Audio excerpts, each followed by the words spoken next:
नमस्कार, मी किरण. तुम्ही पाहताय star Marathi news. Star Marathi news मध्ये आपलं स्वागत. पाहूयात बातमी सविस्तरपणे. छत्रपती संभाजीनगर फुलंब्री महामार्गावर फुलंब्री शिवारातील पगडेवस्ती जवळ कारचा भीषण अपघात झालाय. 3 जण ठार तर 2 जखमी झालेत.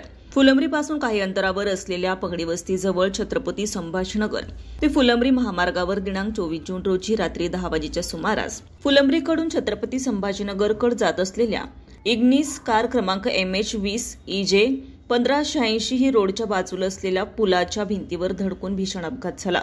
सदरील अपघातात सय्यद मारुती माजिद वयवर्ष 18 राहणार रोशन गेट औरंगाबाद, रियान सलीम शेख वयवर्ष 16 राहणार पिंपरी राजा, अरफात आसिफ शेख वयवर्ष 17 सर्व राहणार पिंपरी राजा असे 3 तरुण युवक मयत झालेत.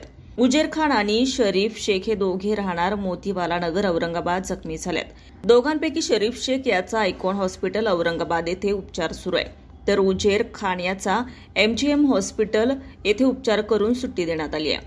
अपघातस्थळी रोडच्या मधोमध पडलेल्या खड्ड्यांमध्ये भरती टाकून थिगडे मारण्याचं काम सुरू होते आणि झालेल्या कामाला फायबरचे बॅरिकेड्स लावण्यात आले होते. मात्र रोडवर लांब दिशादर्शक बोर्ड लावलेला नसल्यानं अंधारात एकदम बॅरिकेड्स दिसल्याने कार चालकाचा ताबा सुटला आणि अपघात घडला, अशी चर्चा नागरिकांमधून होतीये.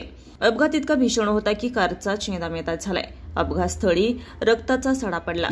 अपघातस्थळाला तात्काळ फुलंब्री पोलिसांनी भेट दिली आहे. महात्मा फुले क्रीडा मंडळाचे रुग्णवाहिका चालक विजय देवमाळी यांनी नागरिकांच्या मदतीने सर्व मयत आणि जखमी यांना पुढील उपचारासाठी छत्रपती संभाजीनगर येथे हलवण्यात आले. पुढील तपास फुलंब्री पोलीस करतायत. Bureau report, star Marathi news, Phulambri, Chhatrapati Sambhajinagar. ताज्या आणि महत्त्वपूर्ण घडामोडी पाहण्यासाठी आजच आमच्या स्टार मराठी न्यूज चॅनेलला लाईक करा, सबस्क्राईब करा आणि बेल आयकॉन प्रेस करा आणि पाहत रहा स्टार मराठी न्यूज.